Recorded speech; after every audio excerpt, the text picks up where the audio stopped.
বিভিন্ন প্রার্থী থেকে নীলুফার চৌধুরী মনি আপনাকে দিয়ে শুরু করতে চাই। আজকে মাহাদি আমিন যেমনটি বলেছিলেন যে একটি দলের বাসায় বাসায় গিয়ে আইডি কার্ড ও বিকাশ নম্বর সংগ্রহ কাম্য নয়, এমন মন্তব্য তিনি করেছেন। একটি দল বলতে খুব সম্ভবত জামায়াত ইসলামকে বুঝিয়েছেন। তাও জানতে চাচ্ছি কাদের দিকে ইঙ্গিত করা হয়েছে এই বিষয়ে, এই অভিযোগের বিষয়ে কি বলবেন? ধন্যবাদ আপনাকে। যারা শুনছেন আমার শুভেচ্ছা অভিনন্দন, আমার সমালোচকের শুভেচ্ছা। দেখেন, এটা বিএনপি ইতিমধ্যে অভিযোগ করেছে, এর আগেও বিএনপির মহাসচিব অভিযোগ করেছিল, কিন্তু ইসি কোনো কর্ণপাত করেন না। ইসি কিছুই বলেন নাই। তাদেরকে যাদের সম্পর্কে অভিযোগ করেছে একটা বিশেষ দল, তারা বাড়ি বাড়ি গিয়ে অনেক আগে থেকেই তারা ভোট চাওয়া তো আছেই, ভোটের সেই কসম কাটিয়ে মাথায় হাত দিয়ে বিভিন্নভাবে কনভিন্স করার চেষ্টা করে। এবং আপনি জানেন বাংলাদেশের নারীরা এখনো ভেতরে যারা বাড়িতে থাকে হাউসওয়াইফ, তারা কিন্তু একটু নরম মনের হয় এবং তাদেরকে বায়াস্ট করার জন্য যার পর নয় চেষ্টা করছেন। এবং সর্বশেষ যেটা বাসায় বাসায় গিয়ে ভোটার আইডি কার্ড সংগ্রহ করার তো কোনো কারণ নাই। এই টাইমটায় ভোটার আইডি কার্ড এবং বিকাশ নাম্বার, এই যে বিকাশ নাম্বারে অর্থ, আমরা জানি একটা দলের কাছে প্রচুর পয়সা আছে এবং তারা খরচও করে। অর্থ খরচ করা আমি খারাপ কিছু বলছি না, কিন্তু রুলস অ্যান্ড রেগুলেশনের মধ্যে থাকতে হবে। নির্বাচনে কোনটা যায় কোনটা যায় না সেটার মধ্যে থাকতে হবে। সেটা না থেকে তারা যে এখন এই কাজগুলো করছে, এটা তো নির্বাচনের জন্য চরমভাবে, যেমন ওনারা কিছু কিছু জিনিস হলে আপনারা জানেন আমাদের নেত্রী দেশনেত্রী বেগম খালেদা জিয়া ইন্তেকাল করেছেন। সে অবিসংবাদিত নেত্রী, সর্বজন স্বীকৃত নেত্রী, সে ওনার জন্য সারা বাংলাদেশ কাঁদছে।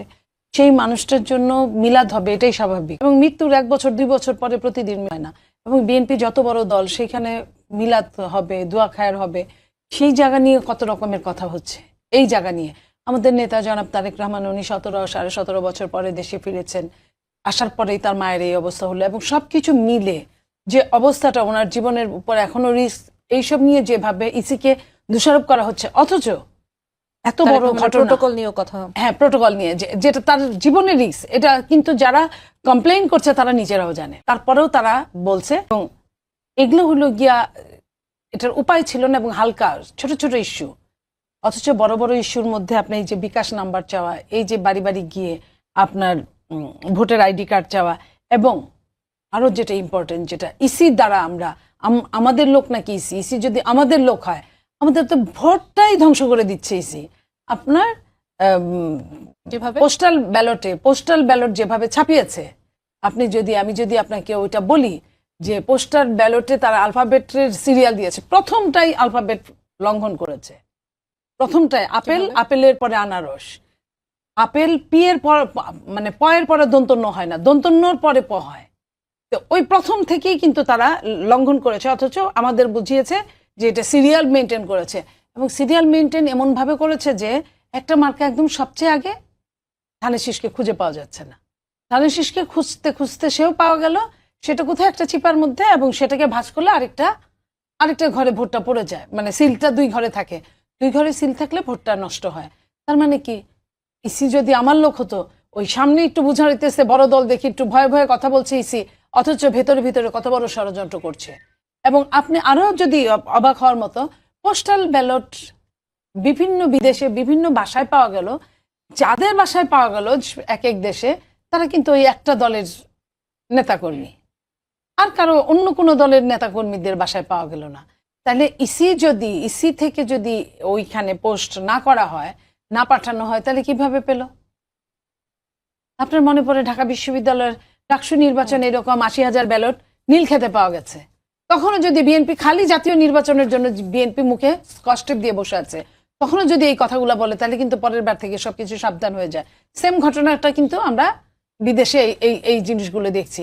তাহলে আপনি এটার পরে আপনি কি করে বলেন যে ইসি যারা বলছে যে ইসি বিএনপির হয়ে কাজ করছে, ইসি বিএনপির হয়ে কাজ করলে বিএনপির মরণঘাতী জায়গায় বিএনপিকে নিয়ে যায়, যেখানে 15 লক্ষ ভোটের ব্যাপার, 15 লক্ষ ভোটের যদি এই অবস্থা হয় যে একটার মধ্যে সিল মারলে আরেকটাই চলে যাবে, তাহলে তো বিএনপির সব ভোটগুলাই নষ্ট, যারা বিএনপিকে ভোট দিবে। আবার ধরেন আপনার রক্ষক যখন ভক্ষক হয়ে যায়, এমন ভক্ষকের কাছে রক্ষক বানানো হয়েছে যে সে নিজে প্রার্থী, সে নিজে আলাদা দল করে, তার বাড়িতে ভোটের সমারোহ।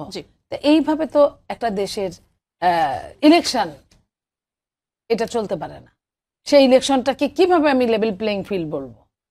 আপনার কাছে আবার আসবো Monira Sharmin. Level playing field নিয়ে অনেক পক্ষই আসলে অভিযোগ আনছে, জামাত, এনসিপি, আপনাদের যে জোট আছে তারাও বলছে লেভেল প্লেইং ফিল্ড নিশ্চিত হচ্ছে না। এবং এই যে অভিযোগটির কথা বললাম, বাসায় বাসায় গিয়ে আইডি কার্ড, বিকাশ নম্বর সংগ্রহ করা, এই অভিযোগের নিয়ে আপনি কিছু বলতে চাইবেন কিনা, কারণ আপনারা সেই 10 দলীয় জোটের অন্তর্ভুক্ত।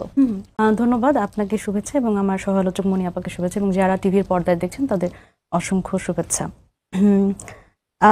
দেখেন, অবশ্যই এই যে জামায়াতের বাসায় বাসায় গিয়ে আইডি কার্ড এবং মোবাইল নাম্বার সংগ্রহ করা, এই বিষয়টি আমরাও শুনছি।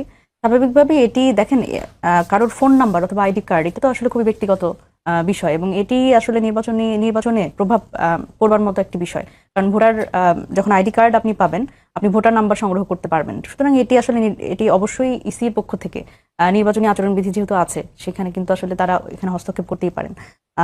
এটি একটি বিষয়।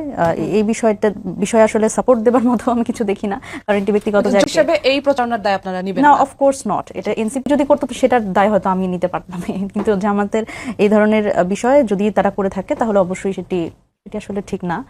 এবং এটা ইসি তো আছে এই বিষয়গুলো পর্যবেক্ষণ করবার জন্য। ইসি তো আসলে অনেক, আমরা দেখছি যে অনেক দলকে তারা আসলে খুব গুরুতর অপরাধ না করেও তারা শোকজ খেয়ে যাচ্ছে। আমাদের দলের কথাই যদি বলি, আমাদের নাহিদ ইসলাম এবং ঢাকা 11 আসন এবং ঢাকা 8 আসন নাসিরউদ্দিন পাটোয়ারি, ওনাদের দুইজনকে শোকজ করা হয়েছে। ওনারা হা ভোটের প্রচারণা চালিয়েছে, কিন্তু ওনাদের ছবি দিয়ে প্রচারণা চালিয়েছে। এটি একটা বড় ধরনের অপরাধ হিসেবে তারা দেখেছে, এবং এর জন্য তাদের শোকজ করা হয়েছে। কিন্তু এখানে আপনি যদি দেখেন যে এই যে বিষয়টি বললেন, জামায়াতের বিষয়টি, এটি সহ আপনি ঢাকা শহরে, আমার মনে হয় তারেক রহমান আসার পর থেকে তারেক রহমানের যে পরিমাণ ছবি ঢাকা শহরে, এবং সেখানে প্রতিশ্রুতির মোড়কে যেই ধরনের প্রচারণা, এবং ফ্যামিলি কার্ড এবং কৃষক কার্ড নিয়ে আমরা যত ধরনের প্রচারণা দেখছি, সাথে সাথে আমরা যদি বলি শোক সভার বিষয়টি যেহেতু সামনে আনলেন না, আমি এখানে বলি যে দেখেন, মাহফিল এবং শোক সভা এই জায়গাটাতে কথাটা কেন এসেছে?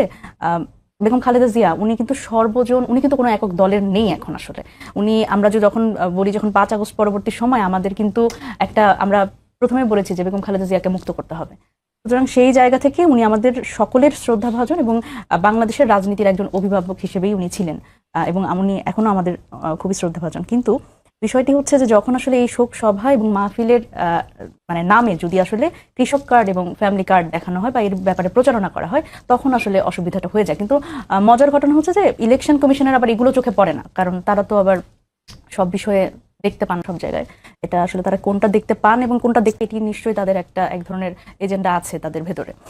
আরেকটা ব্যাপার দেখেন, আমার একটু সার্বিক বিষয়ে আসছি, আপা যেহেতু বলছিলেন, এই পোস্টাল ব্যালটের বিষয়টিতে বারবার করে সামনে এনে এক ধরনের বিভ্রান্ত তৈরি করা হয়। আমরা জানি যে আরবি হরফ, সেটা বাম থেকে ডান দিকে লেখার একটা রেওয়াজ আছে। এখন আমি যদি বলি বাংলা বর্ণমালা বাম থেকে ডান দিকে লেখা যায়, এখন উপর নিচে আসলে লেখা যায় না, এরকম কোনো ফতোয়া বা এরকম কোনো বিধি আমি আসলে কোথাও পড়ি নাই। হয়তো থাকতে পারে, হয়তো আমার চোখে পড়ে নাই।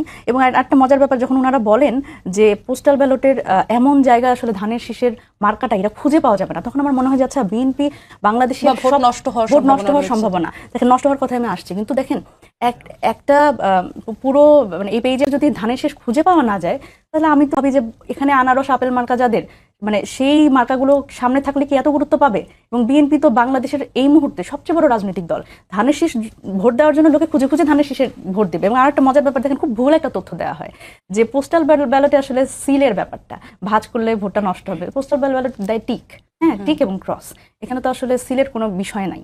তো এই ধরনের বিভ্রান্তিমূলক কথাবার্তা আমার মনে হয় যে একটু মিডিয়াতে একটু কম বলা ভালো।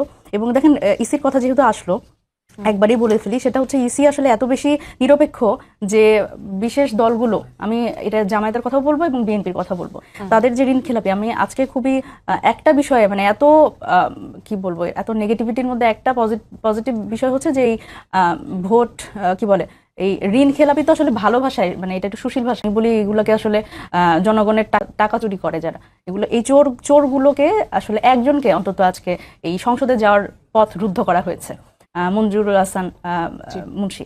সুতরাং এই চোরদের আসলে সংসদে পাঠানোর এক ধরনের এজেন্ডা নিয়ে বসেছে ইসি। এবং বিদেশি নাগরিক, এখানে দ্বৈত নাগরিক কথাটা বললে আসলে খুব শ্রদ্ধা দিয়ে বলা হয়, আমি বলি বিদেশি নাগরিকদের এক ধরনের সংসদে পাঠানোর একটা তারা এজেন্ডা নিয়েও ইসি বসেছে। সুতরাং এই জায়গা থেকে আমার মনে হয় যে পলিসিটা ঠিক করা উচিত, এবং ইসি আসলে নিরপেক্ষ ভূমিকা যে পালন করতে পারে, এটিও কিন্তু আসলে তার প্রমাণ করবার একটা বড় জায়গা